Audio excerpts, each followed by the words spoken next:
Welcome to Automate, Delegate, Eliminate, where we discuss e-commerce issues and whether our guests today automated, delegated, or eliminated them, and why. Your host is Will Christensen, co-founder of Data Automation. And again, welcome to Automate, Delegate, Eliminate. Welcome, everyone, to this episode of Automate, Delegate, Eliminate. We are very excited about our guest today. Andy Humphrey is the owner of Supply Store Brands. I'm so familiar with you because you've been a client of ours for so long.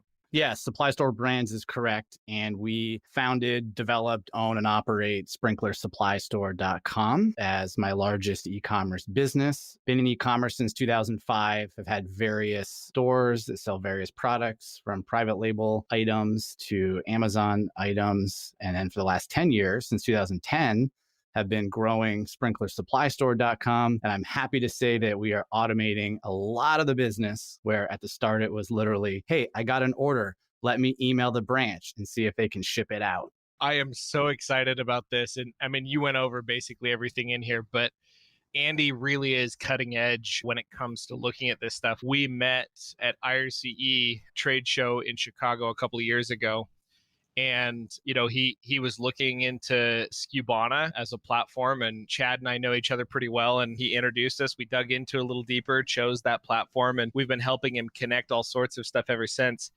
I want you to go into a little bit more, just so people understand a little bit about the business model, as much as you're willing to share. Obviously, this is going to be a public podcast, so no need to give away all the secret sauce, so to speak. I'd love to give people some background and some understanding as to, you know, where do you come from? What even is this business? Yeah, absolutely. So I would kind of call it, to use somebody else's phrase, almost a passion mashup. And what I mean by that is that my professional background started in the wholesale lawn and landscape industry. So I was trained as a landscape architect, did sales and design and estimating for a large landscape contractor in the Mid-Atlantic. And then I spent time working in distribution, working directly for manufacturers as regional sales management positions. And during that time, sort of right at the beginning, actually, of my career is when I learned how to sell online. So, you know, think of somebody 2 years out of college, really haven't developed a professional career, but at the same time, learn how to sell online. And so what I've done over my career is sort of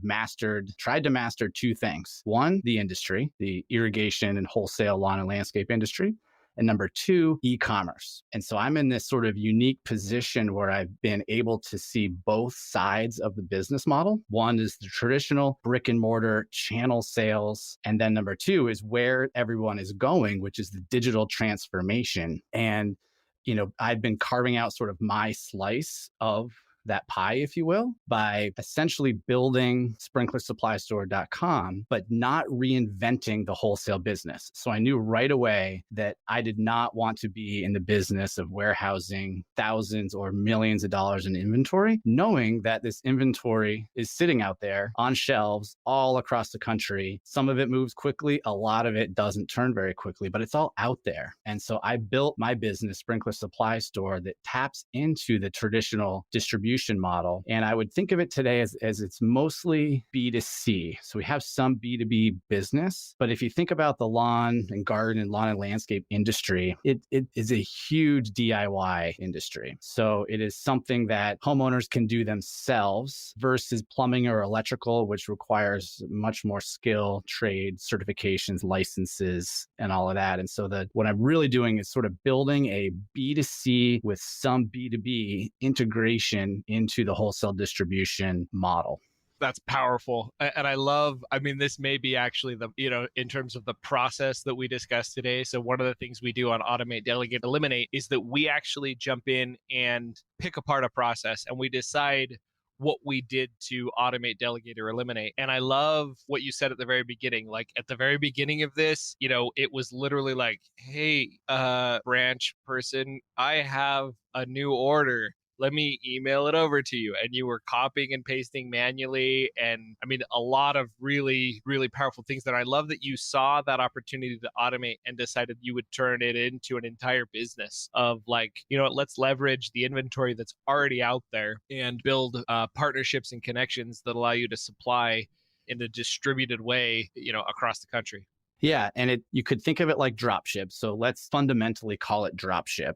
However, I would call it like fully integrated dropship, or it's, maybe cheesy dropship 2.0. But yeah, it's like we're providing the digital distribution model on top of, or layering on top of, the existing product supply chain. And it's mutually beneficial because those existing supply chains don't, and I'm saying this sort of generically speaking, some are doing it, but most don't have these types of systems and processes in place. And so they could also use partners like Sprinkler Supply Store to help move more product into new markets that they're currently not serving. And it's interesting thinking back to the day one.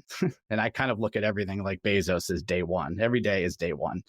However, the original day one was, hey, I've got an idea. I know how to sell parts, or I know how to sell products online. I've been doing it for a few years. I want to tap this industry that I really know. Found a distributor that was willing to work with me. And it's not worth, this will go to probably what we'll talk about in terms of automating. Things aren't worth automating or investing in unless you know, or you have a pretty good feeling that it's going to be a long-term play and it's going to be repeatable again and again. And so when we first built this, I was thinking, why would we invest in all this automation? Let's just go get an order. Like literally, let's just go get an order. If we have one order, then I have no trouble typing that up in an email and saying, hey, Joe, here's the customer's address. I need you to ship part XYZ. And during that process, when you're doing it manually is when you learn. You learn all the failure points, what works and what doesn't work. And what's interesting is the first thing we found that didn't work was email, because email is really a one-way communication tool. There's really no expectation that if I say, hey, Joe, I need you to ship part XYZ to Bob Smith in Cincinnati, he may do it and he may not, but he's not going to tell me either way. He won't reply back. And so email just became this like one-way tool that sometimes Bob would ship the order, sometimes he wouldn't. And the only way for us to know is if we followed up, said, hey, do you have that tracking number? And so those were where the initial seeds were planted, where we really needed to complete this full loop, if you will, so that the data that we sent over was coming back. We had confirmations through the entire process. And email was a bad tool. I love that. So there are a couple of nuggets that I want to pull out there for the listeners. The first nugget is, if you're going to build a business, because a business is just a series of processes that you put together. And in Andy's business, he discovered that my business is all about creating an order. The first time he did that, he did not do it automatically. He did not invest in the infrastructure to go and figure that out. He figured out how to fulfill one order, and then 2 orders, and then 3 orders. And it probably wasn't until he'd done 50 or 60 or even 100 before he was like, oh shiz, we really need to figure out a way to automate this. He figured out that there was really demand there. So I love a book called The Lean Startup. And in The Lean Startup, it talks a lot about how you have to prove your assumptions.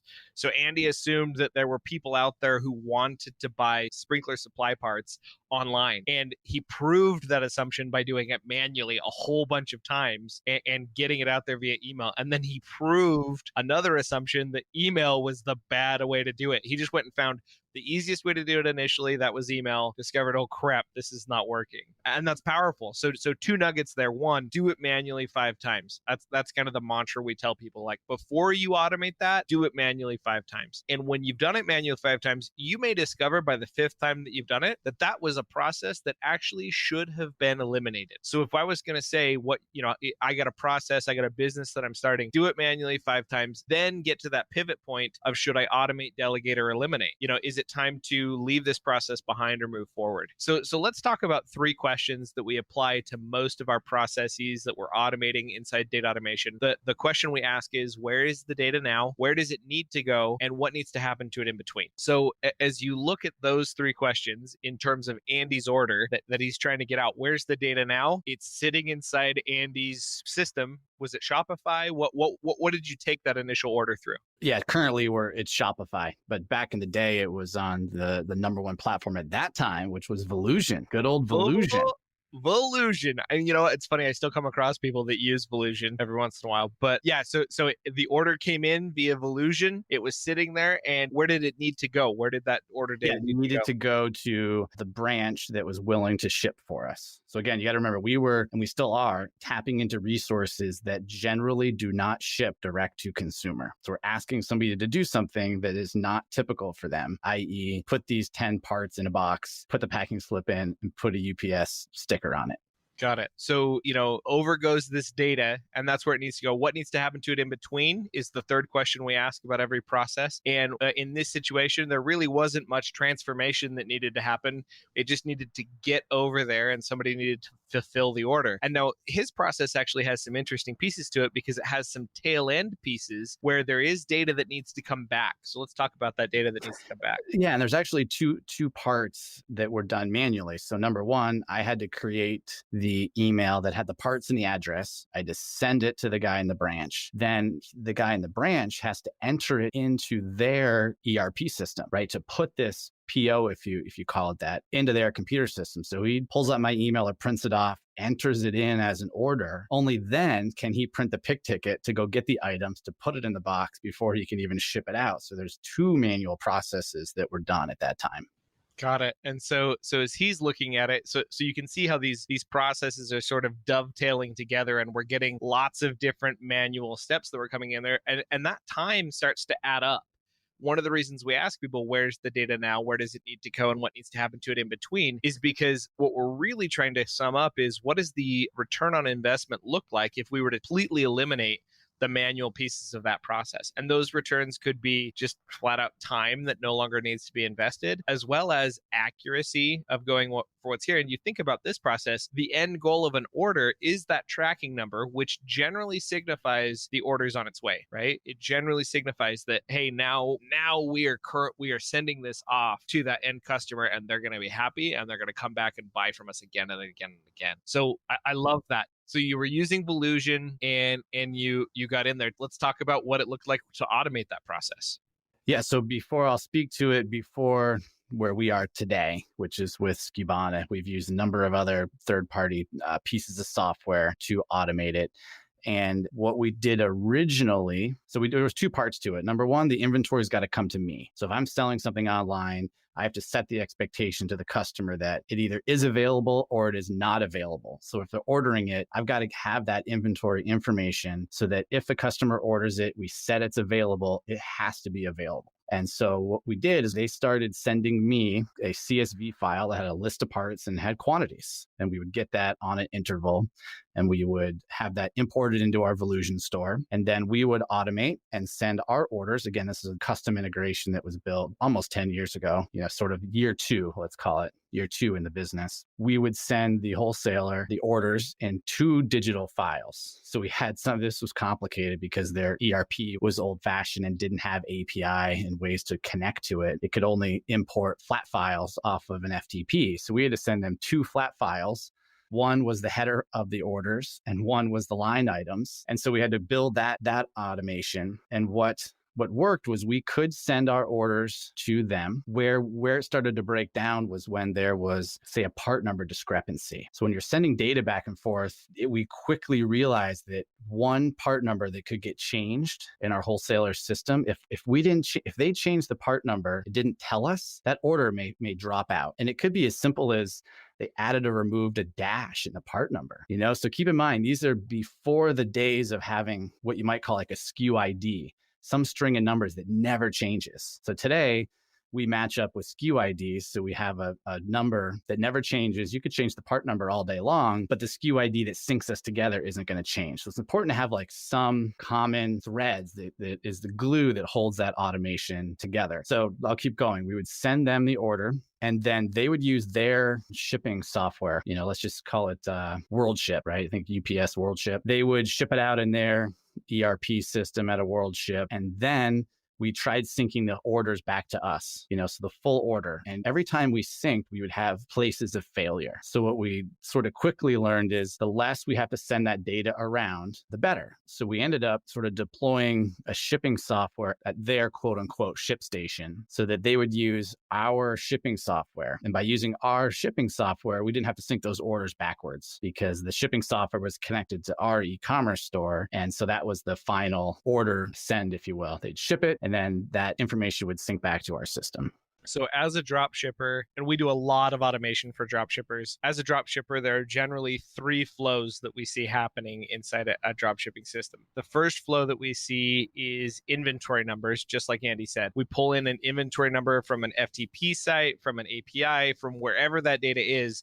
We pull in and aggregate that data inside a system like Skubana or Channel Advisor or one of these other inventory management systems. That allows Andy to make decisions about, okay, order B comes in and order B happens to be in South Dakota. What do I have that's closest to South Dakota that can actually make the connection happen there for that customer, right? So that can't be done without the inventory side of it. Then the other side of it is you have to do orders going out to that dropshipper, right? So how do I get those orders out to the dropshipper so that they can start taking care of whatever it is? And then the third piece is the one that he's talking about right there, is that's the tracking numbers, right? Got to get that tracking information back into my ERP system so I can send back to Amazon or back to Volusion or Shopify or wherever the order was placed. I can let that customer know, hey, this is on its way. And so with those 3 things in place, and this is actually even more powerful in terms of what was there, Andy was discovering, hey, if I let these guys use their own shipping platform, then somebody on that side has to be responsible for going and finding that tracking number and bringing it back to me, or I have to integrate to it, but that wasn't an option. And so Andy took it a step further. He said, you know what? I'm going to provide the shipping software for these individuals to log in. And then I obviously have my own connection to it because I own that piece of software. And so, it created a closed loop where all 3 of those inventory tracking and orders, all 3 of those flows were able to coexist and function. Yeah. When we talk about inventory, took us a long time. It wasn't until maybe 18 months ago that we finally had this concept of a SKU ID in the system, because part numbers are constantly changing. And you can get somebody that's working for this in the supplier's ERP system, updating parts, and they don't have a workflow that says, remember to tell Andy, changed part number 123 to -123. And it's just not a scalable solution. And so we finally have a merchandising process in place that allows the part numbers to change as often as they want to, knowing that the common SKU ID under the hood will never change, almost like it's a database record, and they can go change the part number all they want. So you got to that inflection point, and I like to call this inflection point the pause point, or the point at which you've decided, I've done this manually so many times. It's time to take that to the next level. It's time to decide what to do next. You got to that point and you decided to automate instead of delegate or eliminate. I'm curious, had you already delegated before you automated, or did you go straight to automation? Yes. So at the time, it was just myself and one other person. So we were doing this by hand. And when it comes to either automating or delegating, they can have the same outcome. So if it's me, or let's say it's you, I would have 2 choices. I can either automate it or delegate it. That just means I'm not doing it anymore. It either means the computer's going to do it or some other human's going to do it. But I'm not going to do it. And when I think about that, I think there's 2 reasons why that's important. First is the most obvious. I just want to go sit on the beach. I don't want to do this anymore. I want to work less. Tired of working so much. I want to work less. But more importantly, I like to think of it as subbing out your time for something better. So if I can do something that creates more value with my time than what I'm currently doing in repetition, then I want to add more value. So in its basic form, if it's costing me, just pick a number, $25 an hour to do X, but I can outsource that $25 an hour by either automating or delegating it, knowing that I can go charge $50 an hour to do something else, I'm going to continue to evolve and do the highest value tasks that are possible. So when you're looking at, okay, it is time to tackle this and get where it needs to be and build out the business, look at those next steps, look at where it goes, tell me about, what do you do to decide that you have something more valuable to do in your business? What processes do you put in place, or checks do you put in place to decide when it's time to delegate or when it's time to automate? I think there's two things to look at. Number one is the task going to be revenue producing, or is the task going to be expense eliminating? So two things you want to do in business: increase revenue or decrease expenses. And so if there's a task that will either decrease your expenses more substantially than the automation, of course, you don't want to just sub one for the other, or drive more revenue. So one scenario could be, we have 300 new SKUs we want to put in our system that we want to add and merchandise, have pictures of, descriptions, go through the whole merchandising process of 300 SKUs. Well, if I want to add 300 SKUs and I want to take somebody's time and move it from, in this case, entering orders into a system by hand, or adding 300 new SKUs, those 300 new SKUs are going to be worth X in potential revenue. And so I would want to focus on what are those things that are going to bring in more revenue and automate the process that was manually done before. Interesting. So you do a calculation on ROI and try to decide where that goes. Do you look for, like, I want to double, like if it's $15 an hour now, I'm going to go for $30 an hour that I want to make before I start to move, or do you have a ratio? I don't have any specific number. So I would say it's pretty much a calculated gut feeling, if that's even a way to do it. A calculated gut feeling that would be twofold, because if you're out of time in the day, you're out of time in the day. But if you still have more time in the day, you might as well keep doing that task. In other words, if it takes you an hour, but you have 2 hours still in your day, you keep doing it. So you keep doing that task until there's either something of greater value or you've run out of time. So you look for a capacity threshold. You look for a bottleneck of some kind that's like, okay, now all I'm doing all day is copying and pasting orders, which doesn't leave me time to create new listings and new SKUs, which I know has to happen in order for my store to grow and expand. But until you hit that threshold, you pumped the brakes on automating. And I think there's two different, there are multiple ways to look at that. I know some people that don't wait until they hit that capacity, but I know others that do wait. And I think both are interesting rules of thumb around looking at it. So it's interesting that's how you're looking at it. You're looking at, like, okay, once I hit some capacity, that's when I want to pump the brakes. And I would rather have too much work on the plate before taking some off. And there may be some other people that don't even want the plate to be half full before they start taking off. I'd rather there be too much to do, not enough time to do it, then start automating or delegating or eliminating, but not until we've filled up the funnel, if you will, so full that now we've got to get through it. Yeah, that's powerful. Data automation. And so one of the things I like to do on these podcasts is I open the curtain and I tell people exactly where data automation is in terms of its growth. And we've been through a cyclical cycle of growth where back in 2018, we brought on another salesperson and we grew to the point where I wasn't involved in sales much at all. And in October of 2019, we started working on a new framework. We call it the modular steps framework, or the modular automation framework.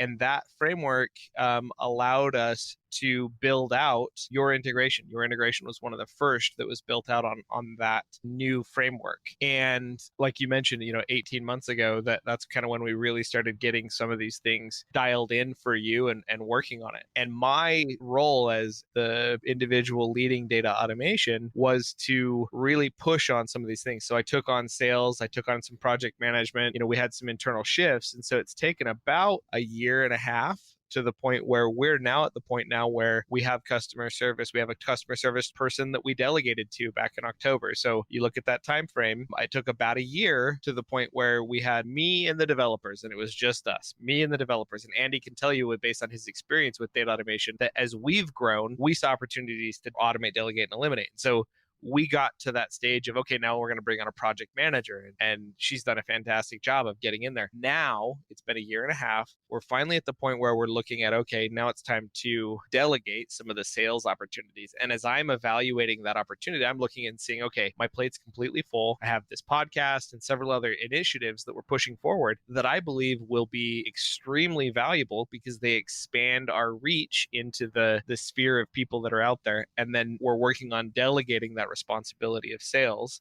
to bring in more of what's there. And it's the exact same as what you said. Waited till the hopper was completely full, saw some huge opportunities for podcasting, for speaking at trade shows, and looking at other ways to increase demand for data automation, and decided, okay, it's time to start delegating, time to start looking for that salesperson. Yeah, and I think that there's two ways to go about it. This way that you just spoke to, that's how you and I have done it, which I would say is a more accurate way of doing it, but perhaps a slower way. But financially, you've probably burned less by doing it this way. The other way would be we want to race to a number.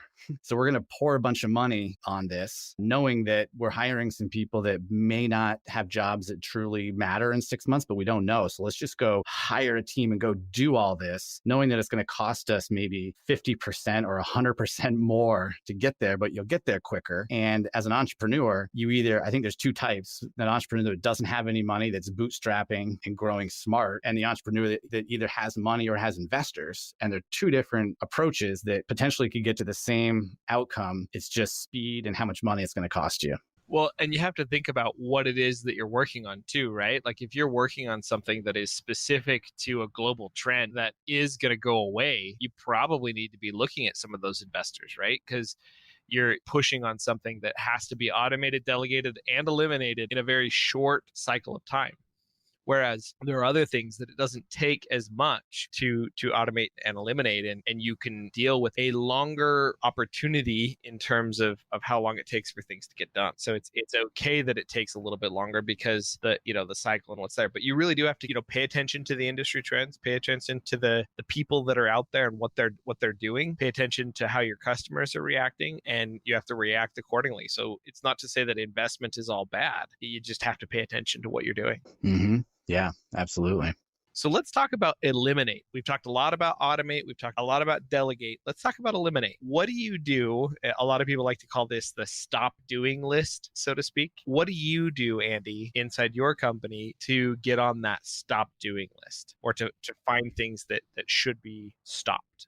So one thing that we did, probably been 2 years. So phone is something that I don't think a computer can replicate. And I don't think that some outsourced customer service team can replicate phone. I think phone support orders are a touch point that if a business provides it can go a really long way, because you've probably had instances where you felt like you wanted to call a company and you can't. But if you can, it creates that ultimate customer relationship. So what we found is that our phones were blowing up just a lot with orders, with where's my tracking number? I have a question. Does this part go with this part? And how do I replace this sprinkler? And you name it. And we put our phone hours for the whole day. So 8 a.m. to 5 p.m. People could call in. And what we decided to do was to shorten the call-in window. So rather than just eliminate phones entirely, which has definitely crossed our minds before, but I think phone is powerful, we just said, I wonder what would happen if we moved our phone hours between 10 and 4. So we eliminated those 3 hours. So you couldn't call between 8 and 10 or after 4. We never had one customer complaint. So we had the phones wide open the whole day. It wasn't necessary. And those people that want to call will just wait until 10 or between 10 and 4, and they'll call us. And we never had anybody complain. We were just so shocked. And what that did is it freed up customer service. Now they have 2 extra hours in the morning to respond to emails from the night, projects they're working on, and still take chat, but the phone doesn't ring and interrupt them. So we eliminated those hours, and I was shocked. So that was some advice I would give to anyone. Just put your phone hours for like 1 hour a day. It doesn't matter. Just tell people when they can call. Interesting. So as you looked at your phone hours and you tried to decide what was it that made you decide? I mean, was it a capacity thing, same as what we were talking about before? It was a distraction. So you can think, and you're in the middle of somebody's email, and then the phone rings, and then what happens then is you could forget to go back and do what you were working on before. And so the phone can become a distraction when you're multitasking with chat and with email. And so it gave us those 2 extra hours. And on my team, the customer service manager also processes the returns, and that so that gave him 2 extra hours in the day to physically handle returns, like check items in. Kind of opened up the window for extra time. Like I said, our customers were never complained; they were still happy to get through. So that this is powerful. It's important that we recognize that sometimes the things we're using our bandwidth on isn't needed. It isn't actually contributing to the customer experience in a way that is positive enough that it's going to affect the bottom line. So you eliminated those hours. Did you see a decrease in sales? No. And so you were able to gain ROI, gain additional resources by literally just taking something away from a client. Correct. Powerful lesson there. I mean, obviously we spend a lot of time talking about automate and delegate, automate and delegate, automate and delegate. And I think it's really important that you create a process inside your organization that brings things up for evaluation as far as elimination is concerned. Do you have any set processes where like once a month you'll get down with your executive team and look at everything and say, hey, you know what, probably should stop doing that? Or what if we cut back here? Or what if we cut back there? Do you have anything like that you put in place? You know, seeing that we've done this for 10 years, we've got a lot of that in place. So our returns are completely automated. We don't ask somebody to email us for authorization. They log in, they find their order, they create the return. That was a very time-consuming task, as well as it's better service for the customer. It's a better experience. And I think that we're moving into this time where, and I see it myself, and you probably do too, I get frustrated whenever it's requiring a human. However, I know that a computer can do it. I just start thinking, what the hell? I shouldn't have to email, returns@saidcompany.com, wait 48 hours for somebody to send me back an authorization number. Just let me take care of this myself. So we've done a lot of that. What software do you use for handling returns? It's a Shopify app. I think it's called Returns Center. So I'm going to give a little nugget here for creative e-commerce, let's call it. Due to the nature of our products, we have some that are very small and some that are really large and oversized that we don't offer prepaid return shipping. However, we offer 2 opportunities for someone to return their product. Number 1 would be a small restock fee. And again, we're selling wholesale, so we don't sit on this big fat margin. And a lot of times people buy a whole bunch of parts for a project and then they return the leftovers. So that's one use case. So we offer either a small restock fee or we offer 110% money back. And so what was interesting by offering this 110% money back is that, and that's the store credit. So let me preface that by saying it's a store credit. So if you buy $100 worth of goods and you return $100 worth of goods, we're going to give you $110 in store credit. So like if I don't get my cash back in my hands, you'll give me $110 as a credit to use on Sprinkler Supply Store. Correct. So the customer gets more money than they even use to purchase, and then we get a repeat customer out of it. But it was just an interesting way to put a spin on returns that's turned out to be really awesome for us. And it also dodges the question of why are you charging a restock fee? Because now it gets them to focus on the 110.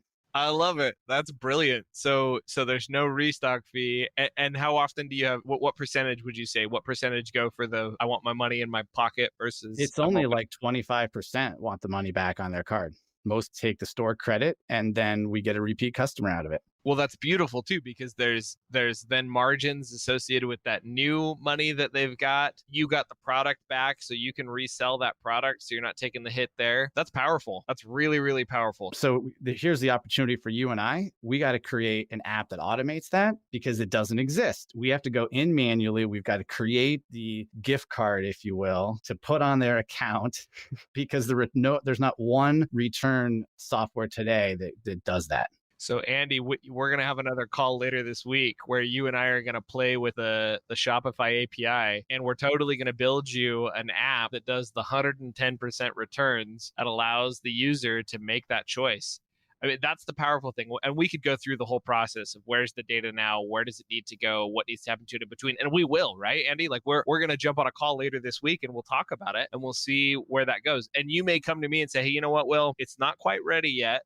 We don't have enough of these coming through that it makes sense to automate it yet. But you've systemized the process. You've done it way more than 5 times manually. I mean, this is the power of automation and what it means to grow your business that way. And you've shared some really solid nuggets for anybody that wants to get into drop shipping or partnering with places that don't normally ship like you are. Just a powerful episode here.